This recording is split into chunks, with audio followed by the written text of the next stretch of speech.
They said it would save ALCO. A bold new engine, a bold new leader, a promise that the old steam giant would rise again in the diesel age. But inside the boardrooms of Schenectady, New York, in 1946, one handshake, one order, and one man's pride would ignite a chain reaction that tore the company apart from within. This isn't just another story of machines or markets. This is a story about a man who believed he could outsmart General Motors, and how that belief turned into one of the greatest self-inflicted disasters in American rail history.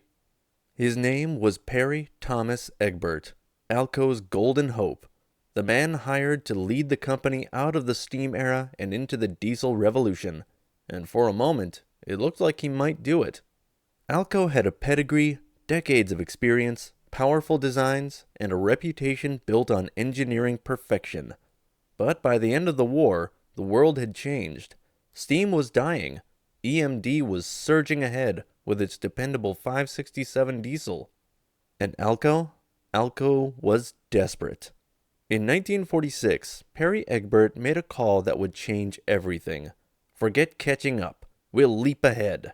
We'll build a new diesel engine that will make EMDs look obsolete overnight. The plan sounded brilliant.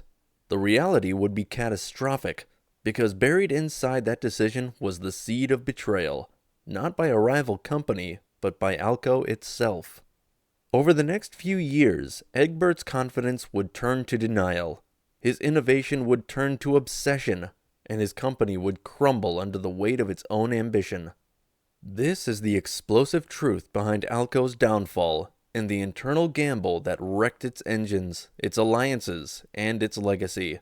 The story of a company that betrayed the very thing that built it, engineering excellence. Before the cracks began to show, the American Locomotive Company stood among the titans of industry. ALCO was shaping how America moved. From its sprawling plants in Schenectady, New York, came the thunder that powered the nation's freight, its mail, its dreams. The company had history, prestige, and the kind of name that made railroad executives lean forward in boardrooms. By the 1930s and early 40s, ALCO had mastered steam in a way few others ever could. Their Hudson-class locomotives roared along the New York Central's main lines, symbols of speed and elegance. Their Berkshires delivered power and endurance that could climb grades other locomotives feared. Each new order was a statement that ALCO still understood the heartbeat of American railroading better than anyone else. But beneath the glory, the ground was shifting. Steam, once the pride of every railroad, was becoming a liability. Maintenance costs climbed, crews grew harder to train, and cities began to complain about the smoke that lingered above the tracks. The war had accelerated industry's hunger for efficiency, and the diesel locomotive was beginning to prove itself as the future. At the center of that shift was EMD, General Motors' Electromotive Division. Backed by GM's resources, EMD introduced the 567 diesel engine, which was a compact, reliable, easy-to-maintain power plant that could run longer and cheaper than steam ever could.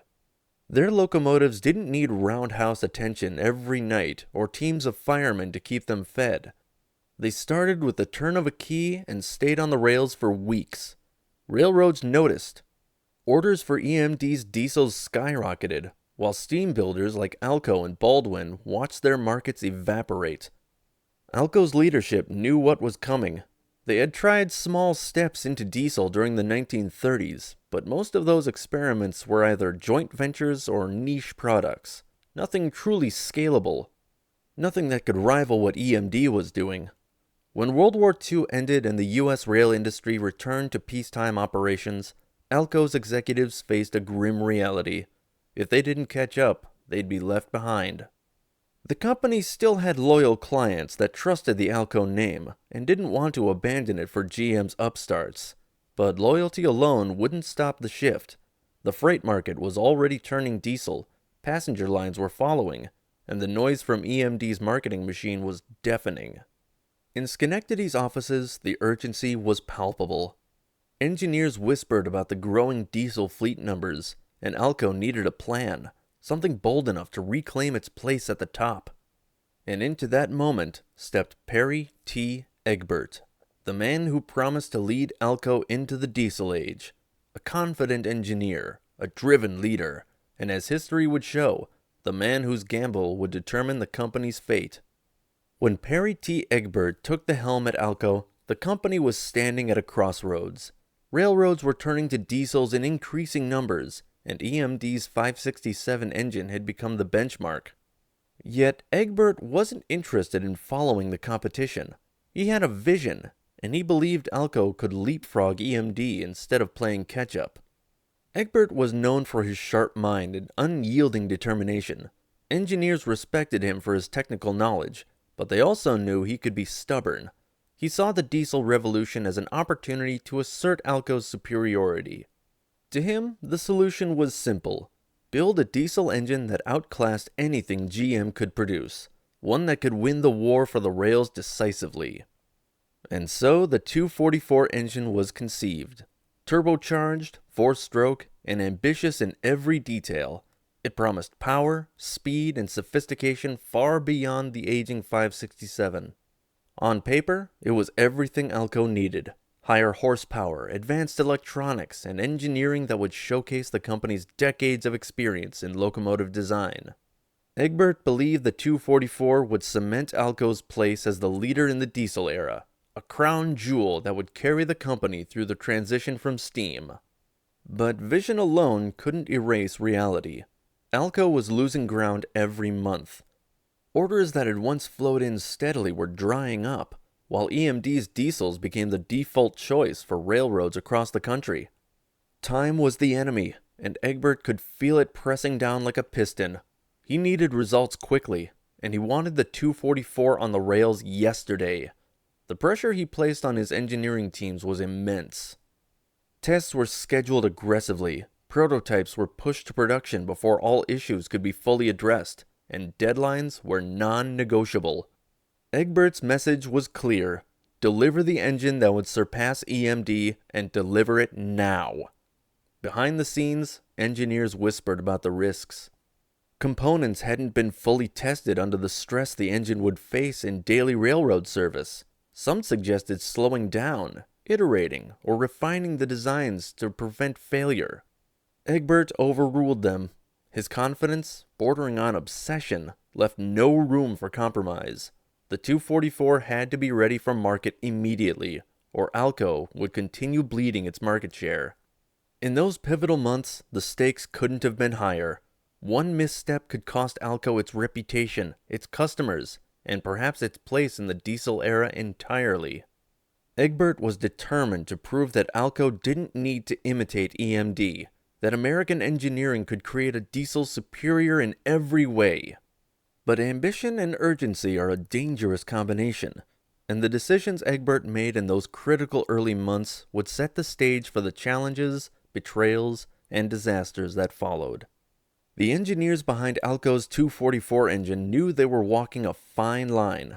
They'd built locomotives that defined American railroading, but this was different. The entire company's future hinged on a machine that wasn't ready. Early tests exposed flaws no one could ignore.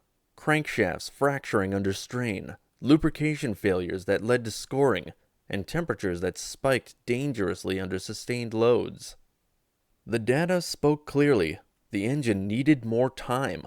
Yet inside ALCO's boardrooms, time was the one thing no one could afford. Perry Egbert pushed harder with every passing week. Sales were collapsing. EMD was cementing its dominance, and the railroads were starting to see ALCO as yesterday's news. The message from the top was blunt. Delays were no longer an option. Meetings turned confrontational. Engineers who raised concerns were met with impatience, sometimes even dismissal. The 244 would launch whether ready or not. By mid-1946, the first locomotives powered by the 244 began rolling out of ALCO's shops. On paper, it was a marvel of modern design, a turbocharged four-stroke diesel that promised efficiency, power, and innovation years ahead of its rivals. The FA and PA units that carried it were sleek and modern. embodying the post-war optimism of a company trying to reinvent itself. Railroad executives admired the styling, crews praised the power, and for a brief moment, ALCO seemed to have pulled off a miracle. But the celebration didn't last. Within months, reports began pouring in. Crankshafts were cracking, turbochargers were failing, and oil was leaking through seals that couldn't withstand the heat. Engines overheated under moderate grades, and breakdowns became routine. What had been touted as ALCO's comeback machine was quickly turning into a maintenance nightmare. Shops that had once trusted ALCO's craftsmanship now dreaded the sight of a 244 under their roof. Egbert's leadership style, which appeared rather decisive, proud, and uncompromising, now worked against him. Rather than recall the engines or admit they weren't ready, he ordered production to continue. Internally, engineers were forced to issue patchwork fixes on engines already in service, while developing redesigns for new units on the same flawed foundation. Externally, the company doubled down on confidence, assuring customers that the problems were minor and easily resolved. This denial became ALCO's undoing. The 244's failures weren't isolated, they were systemic. And each public breakdown amplified doubts about ALCO's engineering integrity. Railroads that had once been loyal customers began looking elsewhere. EMD's reputation for reliability suddenly seemed worth more than any promise of innovation. By the time ALCO realized the depth of the damage, the 244's reputation was beyond repair. What could have been the company's great diesel breakthrough had instead become a symbol of corporate overreach and impatience. The 244 became an engine that ran not on fuel, but on desperation. The decision to rush it into service broke the trust that had taken decades to build.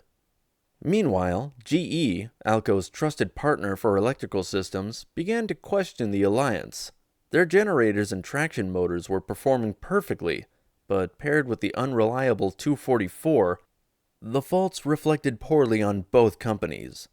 Behind the scenes, GE executives started quietly considering an independent path. They were watching closely as ALCO struggled, realizing that the very technology they had helped develop could be redirected to serve their own ambitions. Egbert's insistence on pushing the 244 forward blinded him to the cracks forming in both his machines and his partnerships. By 1948, the situation had reached a breaking point. Railroads across the country had had enough. Orders that once came easily now dried up overnight. Reputation, hard-earned over decades of steam and diesel experience, collapsed almost in a week. GE quietly disengaged, moving forward with its own diesel program that would eventually become GE Transportation. The technology, expertise, and knowledge they had shared with ALCO now became a weapon against them. The betrayal wasn't delivered by competitors on the outside. It came from within, from leadership that refused to adapt, and from a partner that realized the alliance was no longer serving mutual interests. ALCO's golden opportunity had dissolved into distrust and disappointment. The first spark of innovation that should have carried the company forward had ignited instead a chain reaction of failures, lost faith, and ultimately the end of its dominance. The 244 engine, intended as salvation, had become a symbol of pride misplaced and alliances shattered. In a few short years, the combination of technical missteps and fractured trust would define ALCO's path to decline, leaving one of America's most storied locomotive builders to face an uncertain, shrinking future. The consequences of Egbert's decisions came fast and unforgiving. The 244 engine, initially heralded as ALCO's bold statement to the diesel world, had left a trail of disappointed railroads, frustrated crews, and eroded confidence. Every FA and PA unit that failed under load reinforced a growing narrative. ALCO could no longer be trusted to deliver reliable diesel power. Dealers, operators, and engineers all began to question whether the company that once built legendary Hudsons and Berkshires could ever recover. By the time ALCO finally addressed the technical flaws with the introduction of the 251 engine, the damage had already been done. Railroads had shifted their purchasing strategies, favoring competitors who offered proven reliability. EMD and increasingly GE stepped into the vacuum, dividing the diesel locomotive market between themselves and solidifying decades of dominance. ALCO's name, once synonymous with innovation and industrial might, faded rapidly from locomotive rosters across North America. What might have been a renaissance turned into a cautionary tale about timing, pride, and the high cost of rushed engineering. Egbert's legacy became inseparable from this failure. To some, he was a visionary who pushed ALCO to think beyond incremental improvements, willing to gamble everything on an engine that could have rewritten the rules. To others, he was the man whose stubborn pride and impatience with testing pushed a company into decline, turning decades of expertise into a warning for future engineers and executives alike. His name now resonates in corporate history, not as a triumph, but as one of the most infamous miscalculations in railroading. The story of ALCO in the 1940s is about the intersection of leadership, innovation, and timing. It's about the delicate balance between ambition and caution, and the consequences when that balance is lost. The 244 engine became more than a machine. It became a symbol of the risks companies take when pressure outweighs prudence. It wasn't sabotage, and it wasn't a failure of talent. It was pride. Perry Egbert's pride drove a company to push forward when patience was needed, to demand performance when preparation was lacking, and to place belief in speed over reliability. ALCO's downfall is a testament to how one decision, however well-intended, can reshape an entire industry. Was Egbert a visionary undone by the constraints of time, or the man who destroyed one of America's greatest locomotive builders? That question is left for history and for you. Share your thoughts in the comments below, and let us know what you think. And while you're at it, like, subscribe, and share for more such videos.